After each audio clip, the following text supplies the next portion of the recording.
tarde, boa noite, bom tudo. Olha, agora, tá? A gente deu segmento, digamos, na parte gramatical, tá? E a aula de hoje, né, a videoaula de hoje, nós vamos falar sobre uma parte da sintaxe. Essa parte da sintaxe é, digamos assim, eu considero muito importante, porque nós vamos falar sobre verbos. Tá? Os verbos eles possuem basicamente duas funções, é 2 em 1, né? É 2 em 1, igual shampoo, a mesma coisa, 2 em 1, tá? Por quê? Porque eles vão indicar duas coisas. A primeira coisa, a ação, é claro, é um verbo. A segunda coisa que ele vai indicar é o tempo, ou seja, o tempo que aquele fato ocorreu, digamos assim. Então, a gente considera 2 em 1, vamos pôr dessa forma, mas é uma classe muito importante, tá? A primeira divisão que a gente tem de verbos, né, é quanto ao tipo, vamos pôr dessa forma, ao tipo, tá? Então nós vamos ter, primeiramente, três divisões. A primeira divisão do verbo, tá, é o seguinte, nós vamos ter aqueles verbos que são chamados de verbos de ação, mas também recebem o nome de verbos nocionais. Eu tô falando com O, tá? Nocionais. Ok. Que são aqueles verbos em que executamos a ação porque podemos, porque queremos, porque temos controle sobre ela. Então, por exemplo, eu pulo, eu canto, eu danço, por exemplo, tá? Bom, o segundo tipo de verbos são os verbos chamados verbos de ligação, que são verbos que vão indicar um estado, é isso, uma condição. E, diga-se de passagem, eles são inerentes à nossa vontade, né? Por exemplo, se eu vir e falo, não sou não, mas deixa eu ser, pelo menos nesse vídeo, tá? Por exemplo, sou alta, não tenho domínio sobre isso, né? Não tenho domínio sobre isso, é um estado, é uma condição, tá? Esses são os verbos de ligação. E o terceiro tipo são os verbos ligados a fenômenos da natureza. Esses aí que a gente não tem domínio mesmo, né? Nevou, ventou, choveu, tá?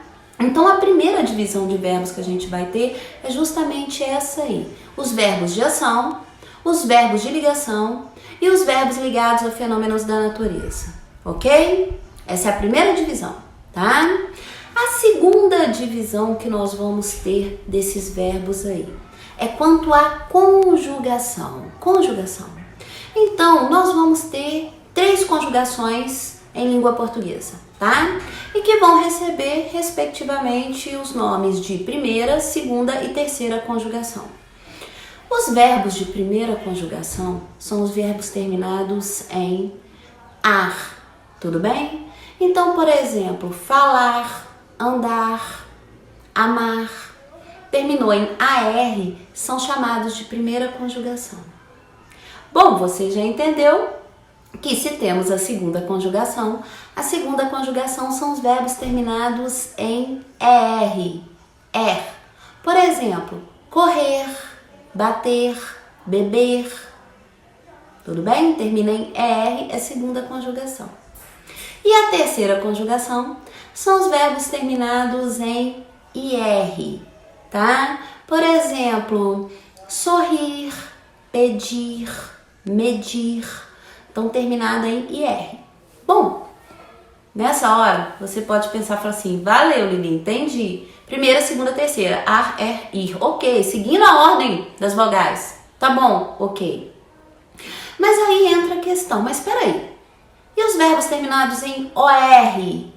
Por exemplo, por, a gente fala por, a gente conjuga o verbo por, tipo, põe isso em tal lugar, a gente faz isso, né? Esse verbo existe, né? E aí, existe a quarta conjugação? Não, meu amor, não existe a quarta conjugação. Um dia já existiu, mas tiraram a quarta conjugação. E aí, o que vamos fazer com esses verbos terminados em OR, tá? Esses verbos, gente, eles vão passar para a terceira conjugação. Ó, terceira não, tô louca. Para a segunda conjugação, tá? Liliane, por quê? Porque eles pegaram a matriz do verbo por E a matriz do verbo pôr é o verbo poer, que termina em ER. Então, os verbos terminados em OR, tá? Tipo o verbo pôr, eles vão se classificar na segunda conjugação. Tudo bem? Então, vamos recordar rapidinho o que a gente acabou de falar, tá? Então, eu disse a vocês que existe uma coisa chamada conjugação primeira, segunda e terceira.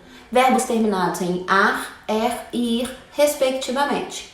E que os verbos terminados em OR derivam do verbo pôr, se encaixam na segunda conjugação, porque originalmente o verbo pôr vem do verbo poer. Rapidinho a gente faz isso. Tudo bem? Bom, sendo assim, nós vamos falar agora uma classificação dos verbos, como os verbos vão se classificar, tá? A primeira classificação do verbo são chamados de verbos regulares. Gente, esses verbos regulares são os verbos mais fáceis de se aprender, digamos assim, porque eles possuem um padrão, tá? E aí, quando você segue o padrão, fica fácil. Como assim, tá? Eles seguem um padrão. Por exemplo, o verbo amar, tá? Eu amo, tu amas, ele ama, nós amamos, vós amais, eles amam. Observa que o radical é AM, tá? É o am aí. E observa que quando eu disse a conjugação, o radical se manteve exatamente igual, sem tirar nem pôr. Manteve o radical. Além do que, nos verbos regulares, nós vamos ter uma coisa chamada desinência, tá? Nós já vimos isso na aula de estrutura, desinência verbal, tá? Que também obedece o mesmo padrão nos verbos regulares, a mesma coisa. Eu conjuguei para vocês o verbo amar, tá? Ok. Mas se eu for tirar o radical do verbo amar, que é o AM, e colocar o radical do verbo cantar, que é o cante, até a letra T, eu vou ter a mesma coisa. Eu canto, tu cantas, ele canta. Nós cantamos, vós cantais, eles cantam. Então observa, tá? O radical se mantém inalterado e a desinência, tá? Ela se mantém para todos os verbos regulares. Por isso que a gente diz que os verbos regulares são os mais fáceis da língua, porque eles possuem um padrão. É isso. E esse padrão, ele é repetido, tá? Bom, se por um lado nós temos os verbos regulares, nós temos os verbos irregulares. Os verbos irregulares, gente, eles são mais difíceis. Eles são os últimos que a gente aprende, os últimos, tá? E diga-se de passagem, tá, gente? Tem gente que nem aprende, vamos dizer assim. Por quê? Porque eles não possuem esse padrão claro, certinho dos verbos regulares. Então, por exemplo, eu sou, tu és, ele é, nós somos, vós sois, eles são. Observa, a gente tá no C, de repente a gente cai no E, e você fala, opa, peraí, o que aconteceu? Né? Mudou, tá? Porque é um verbo irregular, tá? Ou, por exemplo, gente, é muito engraçado o verbo, por exemplo, o verbo caber, é muito interessante, porque é um verbo irregular, né? Então, a gente diz coisas assim, tipo, eu não caibo aí. Tá certo, eu não caibo. Só que muita gente não sabe que fala caibo, que é um verbo irregular. Então as pessoas acabam falando coisas tipo assim, eu não cabo lá. Não cabo lá, não caibo. É irregular, tá? Tanto que, eu não sei se vocês tiveram a oportunidade de ver uma criança aprendendo a falar. É muito divertido, gente. É muito divertido uma criança aprendendo a falar. A gente aprende a falar por imitação, tá, gente? Como assim por imitação? A gente ouve e reproduz aquilo que a gente ouve. É isso aí, tá? Então, é por isso que a gente reproduz às vezes erros, é por isso que a gente reproduz às vezes acertos, às vezes a gente tem um bom vocabulário sem saber de onde veio, justamente porque a gente aprende a falar por imitação. E aí, ocorre, por exemplo, que uma criança, tá? Uma criança ao falar, ela aprende primeiro os verbos regulares. É a primeira coisa que ela vai aprender, os verbos regulares. É normal isso porque obedece um padrão. Sabemos muito bem que se aprende por repetição. É uma forma de aprendizado, repetição, né? Então, é um padrão. Beleza. Mas, quando ela vai desenvolvendo a fala, o que ocorre? Vão aparecendo os verbos irregulares. É claro que vão aparecer os verbos irregulares. E aí, a tendência da criança é justamente regularizar os verbos irregulares. Ela tenta regularizar, transformar em regular aqueles verbos que são irregulares. Então, por exemplo, tá? Se você vira para uma criança e fala, por exemplo, você comeu? Ela vai te responder, comi. Você bebeu? Ela vai te responder, bebi. Se você virar para ela e falar assim, você fez isso? Ela vai virar para você e falar, fazia. Fazia. E aí você vai virar para ela e falar assim, não é fazia, é fiz. E ela vai te fazer a pergunta mais clássica que toda criança faz. Por quê? Por quê?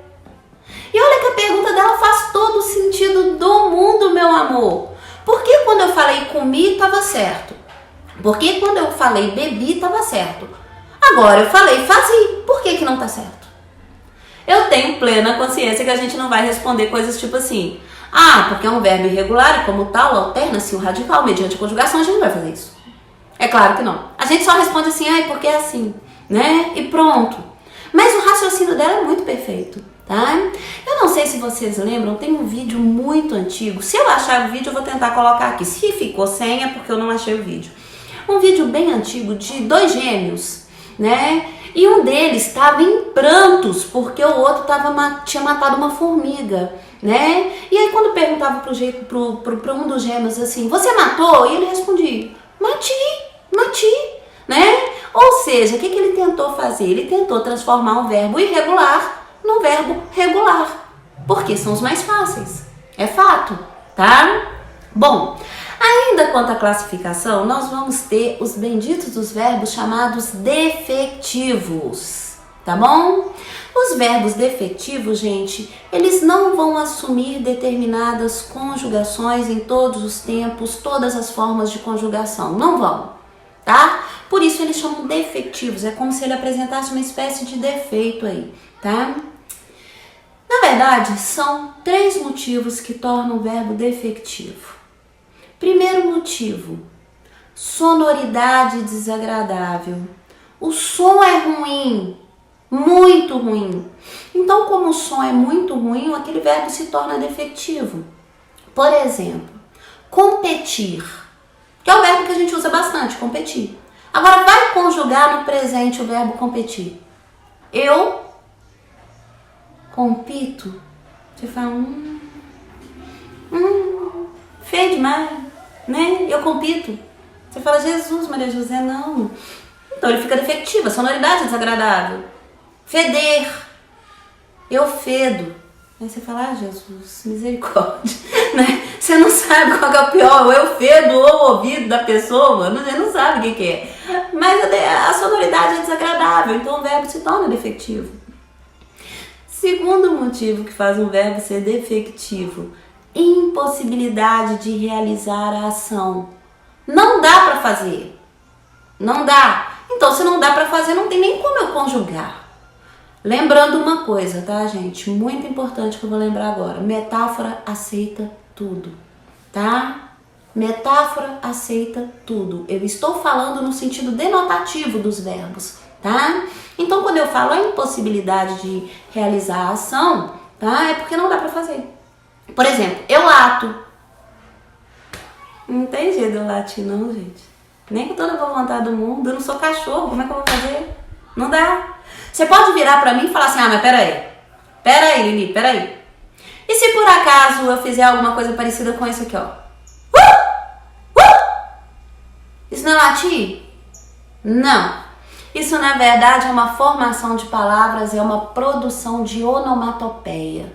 Você está imitando o som do cachorro, mas você não late. Você não mia. Você não grasna. Você não sibila. Então, a impossibilidade de realizar a ação faz com que esse verbo seja defectivo. Fato, tá? Simples assim. Tem um que eu acho muito legal, que a maioria das pessoas não sabe que ele é defectivo. Não sabe. Por exemplo, o verbo colorir. O verbo colorir é botar cor. E a gente não consegue botar cor. Não tem como eu pegar o dedo e botar cor, tá? Então o verbo colorir, ele é defectivo. Ele é defectivo pela impossibilidade de realizar a ação. Bom, e o último caso de verbo defectivo, o que torna um verbo defectivo, tá?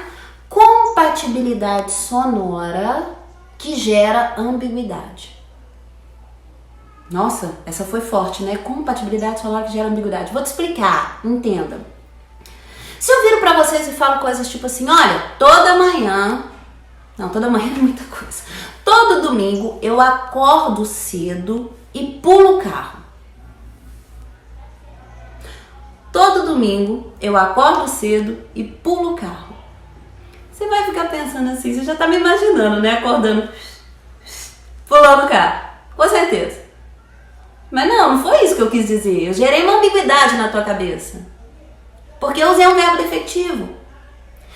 Do verbo pular, eu pulo. Ok. Do verbo polir, a sonoridade é equivalente. Então eu pulo.